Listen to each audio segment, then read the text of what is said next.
Kama kawaida Giza TV leo tuko jiji la Dodoma katika kukupasha habari wewe mwananchi kuona katika jiji la Dodoma leo kuna kilele cha mazingira duniani. Tumekuja kuhitimisha, tulikuwa na mheshimiwa makamu wa rais, mawaziri mbalimbali na viongozi mbalimbali wa kiserikali. Kama unavyoona nyuma yangu ndio muda ambao watu wanatoka katika tamasha hili, katika event hii na katika maadhimisho haya ya kilele cha mazingira duniani.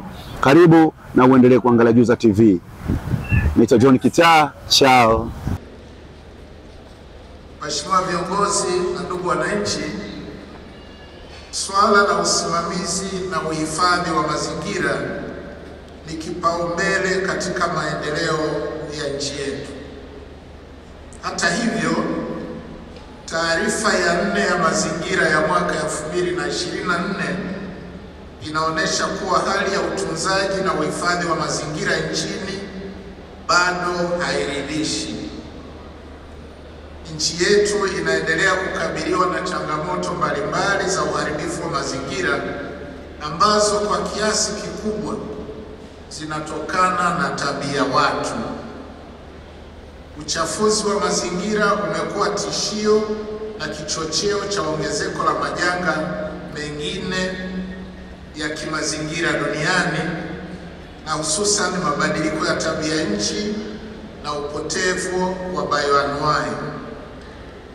Shirika la Umoja wa Mataifa la masuala ya mazingira UNEP linakadiria kuwa takriban tani milioni 11 za taka za plastiki duniani zinatelekezwa na kuhatarisha mifumo ekolojia, ikiwemo kuongezeka kwa joto na kudhuru afya ya udongo, bahari, maziwa na mito. Hasara inayotokana na uharibifu huu kijamii na kimazingira duniani inakadiriwa kuwa kati ya dola za Marekani bilioni 300 hadi 600 kwa mwaka. Lakini vile vile tishio hili kwa nchi zinazoendelea ikiwemo nchi yetu ya Tanzania linaongezeka kwa kiasi kikubwa, lakini pia kwa kasi kubwa, na sio tu kutokana na taka tunazozalisha wenyewe, bali na nyingine nyingi zinazotupwa baharini.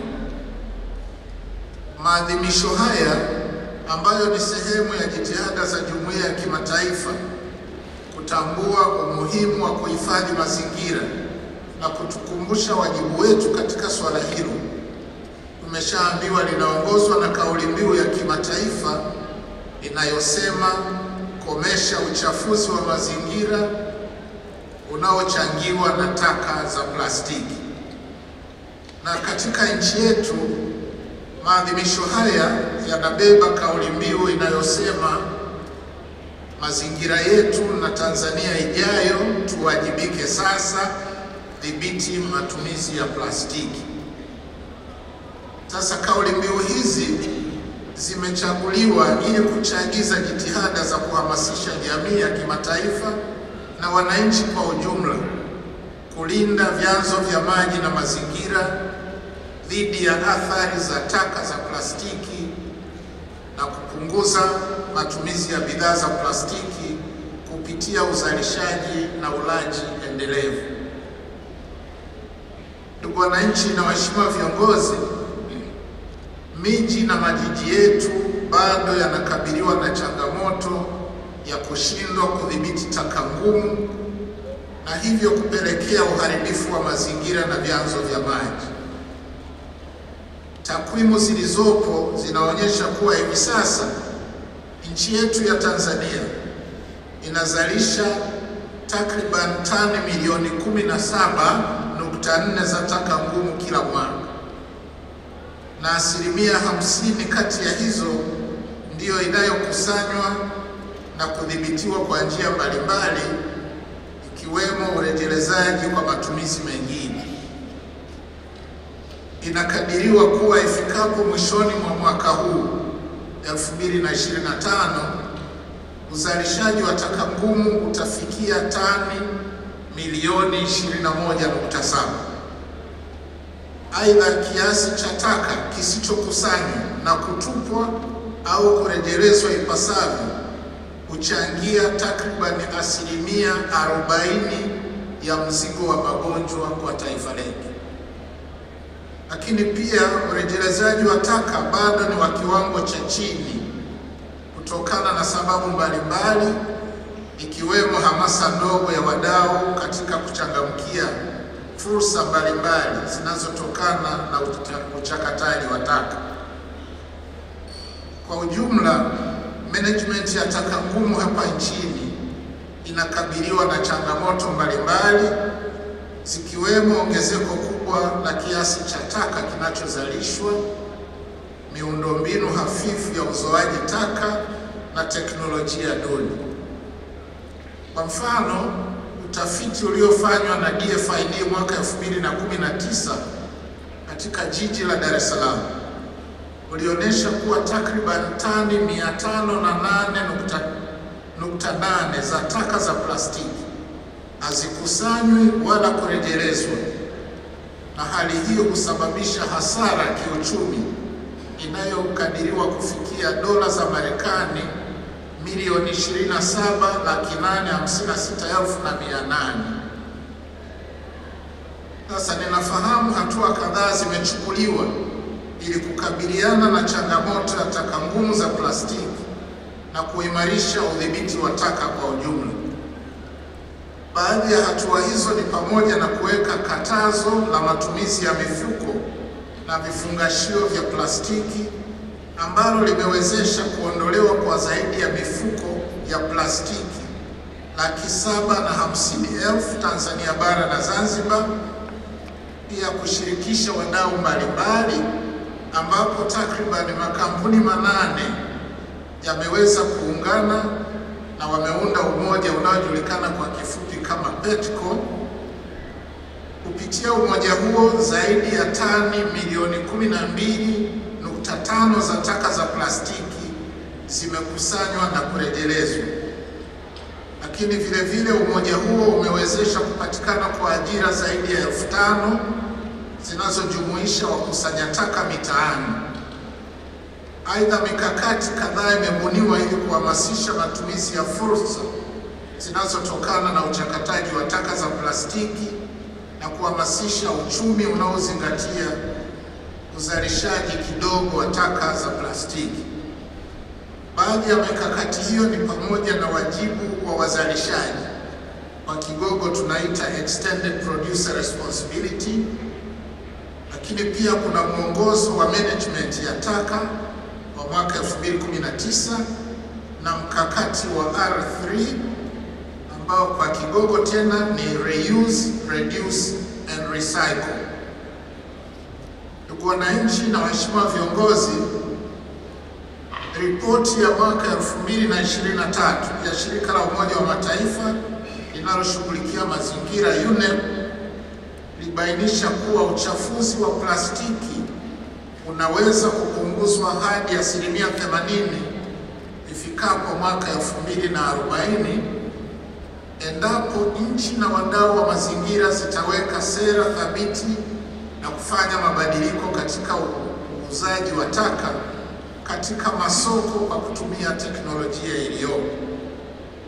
Kwa mujibu wa ripoti hiyo, mabadiliko yanayohitajika ili kukomesha uchafuzi wa plastiki ni pamoja na kukuza uchumi unaotumia bidhaa tena na tena, yani reuse, ili kuzuia plastiki kwenye mifumo ya ekolojia na katika uchumi. Kimsingi, utumiaji tena na tena unaojumuisha chupa zinazoweza kujazwa upya, dispenser kubwa, mipango ya kurejesha mifuko na kadhalika unaweza kupunguza 30% ya uchafuzi wa plastiki itakapofika mwaka 2040. Hali kadhalika, inawezekana kupunguza uchafuzi wa plastiki iwapo urejelezaji utaimarishwa na kutekeleza yaliyomo kwenye mwongozo wa kukuza uchakataji, na hivyo kuongeza viwango vya plastiki inayoweza kuchakatwa kutoka 21% hadi 50%. Aidha, matumizi mapya na matumizi ya mifuko ya plastiki na bidhaa zinazotengenezwa kutokana na nyenzo mbadala kama vile karatasi au vitu vinavyoweza kuoza na plastiki iliyochakatwa yanaweza kupunguza 17% ya ziada ya uchafuzi wa plastiki. Ndugu wananchi na waheshimiwa viongozi, napenda nichukue fursa hii kutoa wito kwa wadau wote wa mazingira kuendeleza mambo yote yaliyofanyika katika maadhimisho haya, ikiwa ni pamoja na upandaji miti na uanzishwaji wa bustani za kijani, kuhamasisha matumizi ya teknolojia za urejelezaji wa taka ozo na za plastiki, kupunguza ukataji miti holela kwa ajili ya kuni na mkaa, na kuongeza matumizi ya nishati safi ya kupikia. Matumizi makubwa ya kuni na mkaa hakika yanachangia athari za mazingira, athari za kiafya, kijamii na kiuchumi. Na kutokana na hali hiyo, ndio maana serikali imeweka nia ya kupunguza athari hizo kwa kupunguza matumizi ya nishati ya kuni na mkaa kwa shughuli za kupikia. Na tunampongeza sana Rais wetu Dr. Samia Suluhu Hassan kwa kuwa kinara kwa kuendeleza na kusukuma matumizi ya nishati safi Tanzania, Afrika na duniani.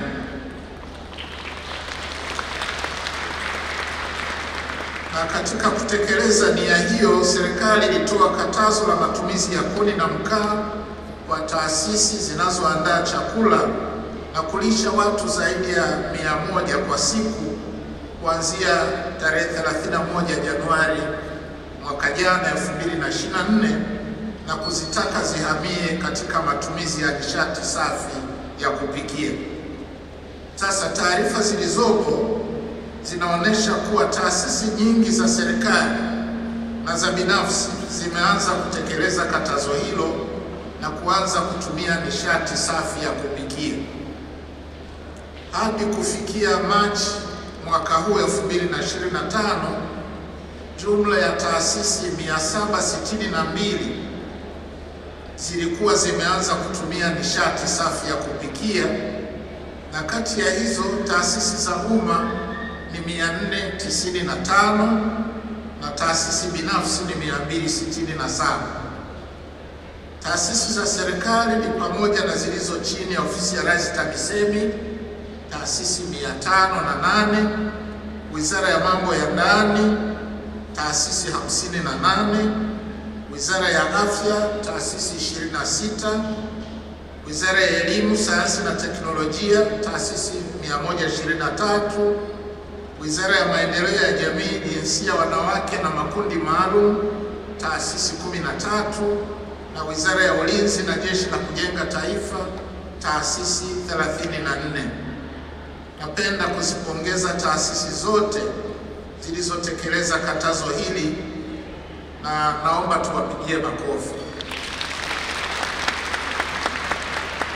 Lakini pia natoa rai kwa taasisi ambazo bado hazijatekeleza, basi ziendelee kuwekeza katika matumizi ya nishati safi ya kupikia. Aidha, taasisi binafsi zinazolisha zaidi ya watu 100 nazo ziongeze kasi katika kutumia nishati safi ya kupikia ili kuokoa mazingira yetu na kulinda afya za mama zetu na dada zetu na mabinti zetu.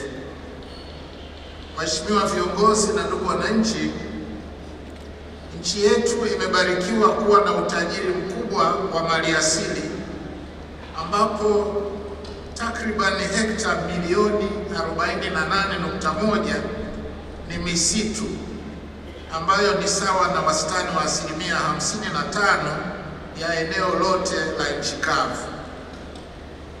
Misitu hii ni makazi ya viumbe hai na baadhi yake ni vyanzo vya maji ambayo ni muhimu katika ustawi wa maisha yetu binadamu na maisha yetu kiuchumi. Sasa mbali na uzuri huu, taarifa mbalimbali za hali ya mazingira nchini zimedhihirisha kuwepo kwa uharibifu wa ardhi katika maeneo mbalimbali, ambapo inakadiriwa kuwa takribani 61% ya ardhi nchini iko katika hatari ya kuharibika. Na uharibifu huo pia umeongezeka zaidi kutokana na kuwepo kwa athari za mabadiliko ya tabia nchi, ambapo maeneo ya nchi yenye hali ya mvua chache yamezidi kukumbwa na ukame na hivyo kushuka kwa uzalishaji wa mazao ya kilimo na kutishia usalama wa chakula katika maeneo hayo. Uharibifu huu unachangiwa kwa kiasi kikubwa na shughuli zetu sisi binadamu, shughuli zisizoendelevu, idadi kubwa ya mifugo isiyolingana na uwezo wa malisho, lakini pia ukataji wa miti kwa ajili ya kuni na mkaa, uanzishaji wa mashamba mapya unaotokana na kilimo cha kuhamahama na uchimbaji holela wa madini, pamoja na upanuzi wa makazi usiozingatia mipango miji.